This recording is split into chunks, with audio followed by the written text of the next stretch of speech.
بسم اللہ والحمد للہ والصلاة والسلام علی رسول اللہ۔ محترم سامعین، آج عقیدہ توحید پر ہم گفتگو کریں گے۔ عقیدہ توحید اسلام کا وہ بنیادی اور ضروری عقیدہ ہے۔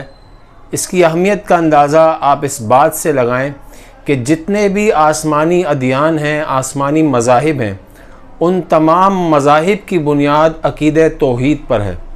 اور اللہ تبارک و تعالی نے جتنے بھی انبیاء کرام جناب آدم علیہ السلام سے لے کر جناب خاتم النبیین صلی اللہ علیہ وآلہ وسلم تک تمام انبیاء کرام کو اللہ پاک نے عقیدہ توحید کی تبلیغ کے لیے دنیا میں بھیجا۔ تمام ہی نے عقیدہ توحید کا پرچار کیا۔ اسی بات کو قرآن مجید میں اللہ تبارک و تعالی نے بیان فرمایا، وَمَا أَرْسَلْنَاكَ مِن قَبْلِكَ مِن رَسُولٍ إِلَّا نُوحِي إِلَيْهِ، فرمایا ہم نے تم سے پہلے جو رسول بھی بھیجا ہے اس کو یہی وحی کی ہے کہ انہ لا الہ الا انا فاعبدون، کہ نہیں ہے کوئی الہ فقط میرے، پس تم میری ہی عبادت کرو۔ یعنی اللہ کے سوا کوئی الہ نہیں، عبادت مستحق کے عبادت وہ فقط اللہ رب العالمین کی ذات پاک ہے۔ سب سے پہلے ہمیں سمجھنا ہے عقیدہ توحید کیا ہے، توحید کا مفہوم کیا ہے۔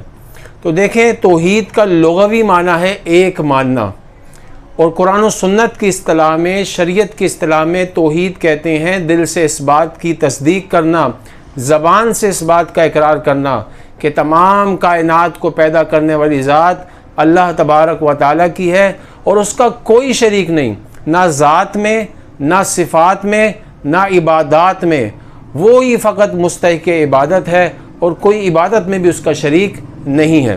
ذات میں شرکت کا مفہوم یہ ہے کہ معاذ اللہ کو یہ عقیدہ رکھے کہ اللہ تبارک و تعالیٰ کی ذات مختلف اجزاء سے مرکب ہے، تو یہ ذات میں شرکت لازم آ جائے گی اور یہ شرک فی ذات ہوگا اور یہ توحید کے منافی ہے۔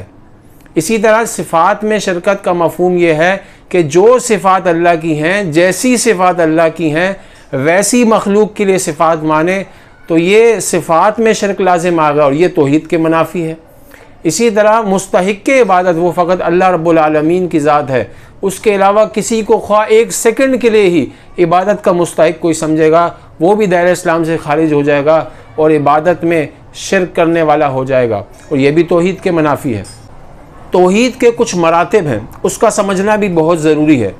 یہ جیسے اللہ تبارک و تعالیٰ وہ فقط واجب الوجود ہے، اللہ کے سوا کوئی ذات واجب الوجود نہیں۔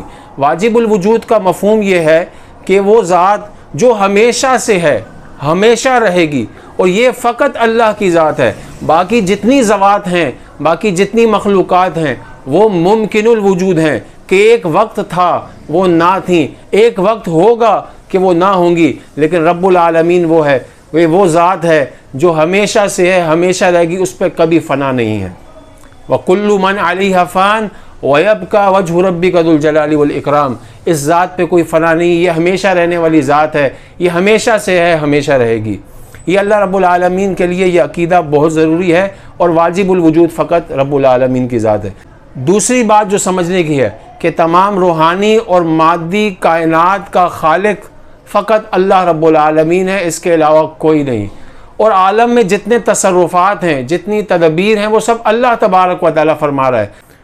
اللہ تبارک و تعالیٰ نے توحید کو قرآن مجید میں مختلف انداز سے بیان کیا، عام فہم انداز میں بھی بیان فرمایا، اور دلائل کے انداز میں بیان فرمایا، اور عقلی دلائل سے بیان فرمایا۔ ایک مقام پر قرآن مجید میں اللہ پاک نے توحید کو اس انداز میں بیان فرمایا کہ جو آسمان و زمین کا قیام ہے یہ بھی نظریہ توحید سے ہے۔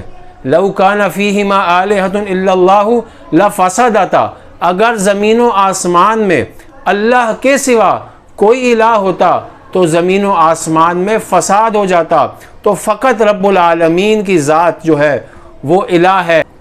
قرآن مجید کے اندر بہت سارے مقامات کے اندر توحید کو بیان فرمایا۔ سورہ اخلاص کو دیکھ لیں، سورہ اخلاص کا نزول تو ہوا ہی اس موقع پر ہے کہ جب کفار نے سوال کیا نبی کریم علیہ السلام سے کہ صف لنا ربک، اپنے رب کی صفات کو بیان فرمائیں، تو قرآن مجید کی ان آیات کا نزول ہوا۔ قل، اے رسول آپ فرمائیں، هو اللہ احد، وہ اللہ ایک ہے، اللہ الصمد، وہ بے نیاز ہے، وہ کسی کا محتاج نہیں، تمام مخلوقات اللہ کی محتاج ہیں، اللہ کی بارگاہ کی محتاج ہیں، وہ کسی کا محتاج نہیں ہے۔ تمام فرشتے، تمام رسول، تمام انبیاء، تمام صالحین سب رب العالمین کی بارگاہ کے محتاج ہیں، وہ رب العالمین کسی کا محتاج نہیں۔ اس نے فرشتوں کو ذمہ داری دی، تو کیا اس وجہ سے کہ وہ محتاج ہے؟ نہیں، اس کی مرضی، اس کی منشا کہ وہ جس طرح جس سے کام لے، وہ محتاج کسی کا نہیں، کوئی اس سے پوچھنے والا نہیں۔ لا یسأل عما یفعل وہم یسألون، اس سے کوئی نہیں پوچھے گا، وہ سب سے پوچھے گا۔ اور دوسری بات یہ کہ رب العالمین کی قدرت تو یہ ہے، اس کی شان تو یہ ہے، وہ فرشتوں کا محتاج نہیں ہے۔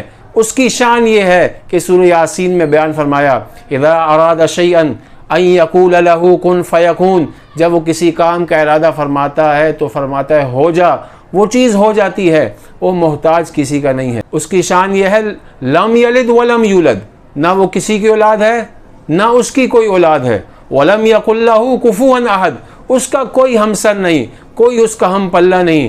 قرآن مجید میں اس کو بیان ایک اور مقام پہ فرمایا ہے لیس کمثلہ شیء، اس کی مثل کوئی شے نہیں ہے، اس کی طرح کوئی نہیں، وہ مالک ہے، وہ خالق ہے، وہی سب کو پالنے والا ہے، وہی سب کو تخلیق فرمانے والا ہے، اس کی طرح کوئی نہیں، ساری خوبیاں اس کی ہیں، اور جس کو کائنات میں جو کچھ ملا ہے وہ رب العالمین کی جانب سے ہے، وہ سب اللہ کا دیا ہوا ہے۔ اب کوئی اس توحید سے ہٹے، اور توحید سے ہٹ کر خواہ وہ کتنے ہی صالح اعمال کرے، خواہ کتنے ہی اخلاق حسنہ اپنا لے، خواہ وہ صدقات کرے، خواہ وہ خیرات کرے، ان کے تمام اعمال کوئی کام نہ آئیں گے۔